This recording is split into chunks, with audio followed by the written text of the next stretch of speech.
Brian, nice to meet you. Nice to meet you, Lauren. Yeah, so tell me about your company, Vendor Registry. Yeah, so Vendor Registry helps businesses connect with one of the most underserved and largest markets in the U.S. Okay, so tell me, why is this so important? So why is this so important? So local governments, there are 90,000 of them in the country, and they spend $1.6 trillion a year. Yet they don't have enough people bidding on their solicitations. Okay. So Vendor Registry helps them connect. So instead of a business having to fill out all these different pieces of paper, what they can do is come to Vendor Registry, get a subscription. We'll register with them, everyone in our network, and then we'll send them leads when all the businesses in that area, or when all the governments in that area are sending out a solicitation. That's perfect. Makes it easier for everyone involved, sounds like. Yeah, it does. Thanks, Brian. And where can we find out more information? VendorRegistry.com. Perfect. Thank Thanks. you so much.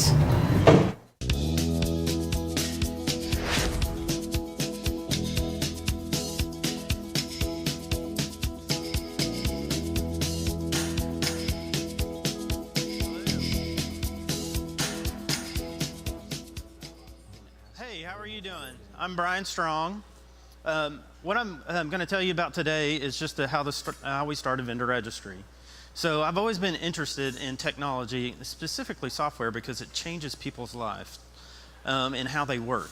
So one of the things I found when I was hunting for one is Vendor Registry. It's a unique problem that we do. What we do is we help businesses and governments, local governments, connect. There's a disconnect there that we found, and we're trying to solve that issue. So how I found this, or when I found this, my aha moment was when I was talking to a county purchasing director, and I asked him, we were talking, and I asked him, I was like, what's your biggest pain? He goes, I do not have enough businesses calling on me and submitting bids for my solicitations. Well, in my previous career, I was a salesperson trying to work with local governments, and I knew it was such a challenge. So this aha moment, I was like, wait a minute here. Their problem that they have is the same problem businesses have all along. So there's got to be some way, what's the real problem going on here?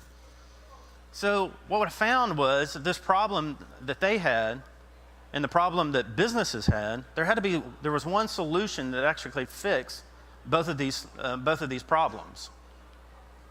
So what it was is it's a networking problem. So the way that businesses and governments function is quite a bit different.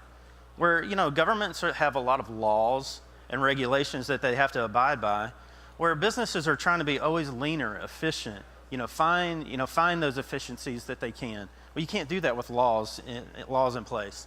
So they were like they were speaking two different languages. And so one of the big problems is governments are a big paper-based solution or system. Everything has a piece of paper.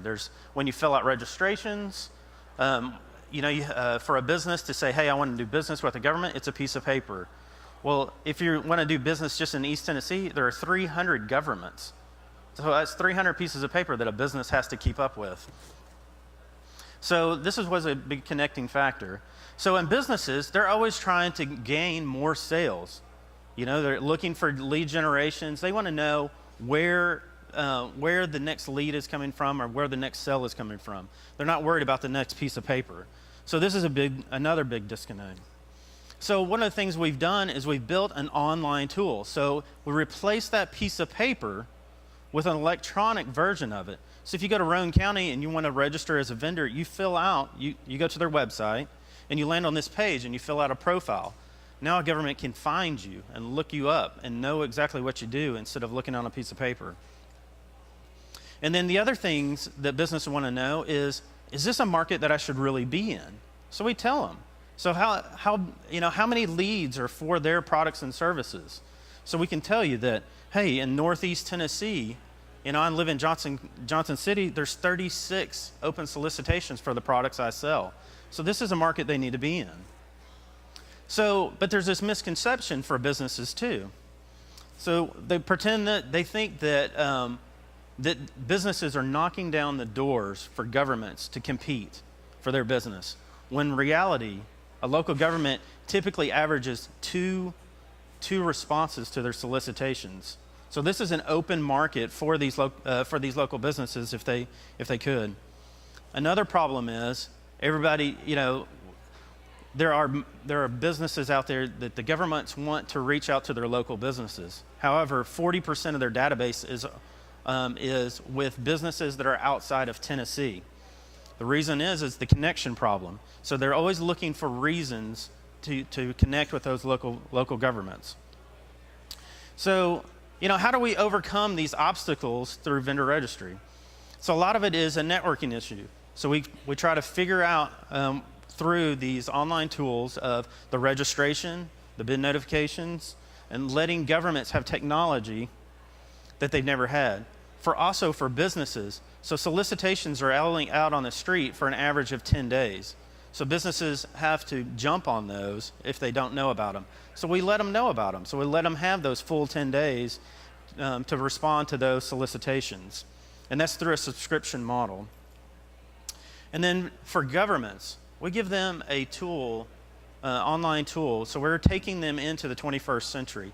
Most of them are still on the paper-based solutions that they just can't achieve or don't have the technology to actually register vendors, look them up, instead of looking through a file to find that business that does business that could produce the product or service that they're looking for.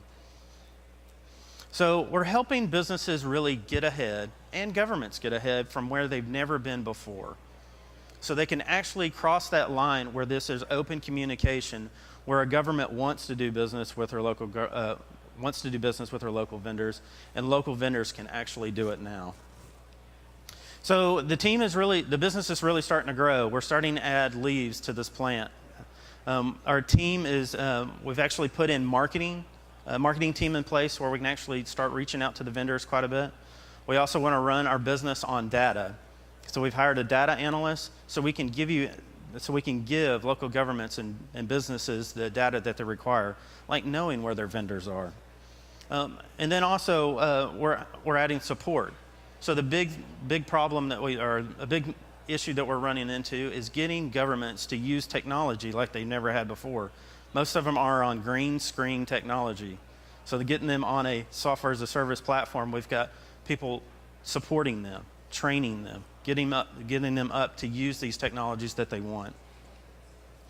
So what are the governments saying about this? So this is a city here in Tennessee. They said that this is one of the best decisions that they've ever made is flipping to vendor registry.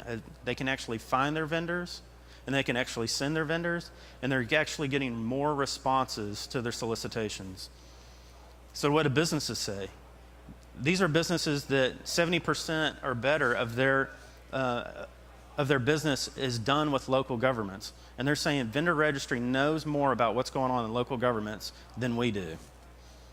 So I hope, so one of the things too, before I end, is what we're only doing right now is just at the tip of the spear of a bigger issue that's going on with local governments and helping them get efficient through technology.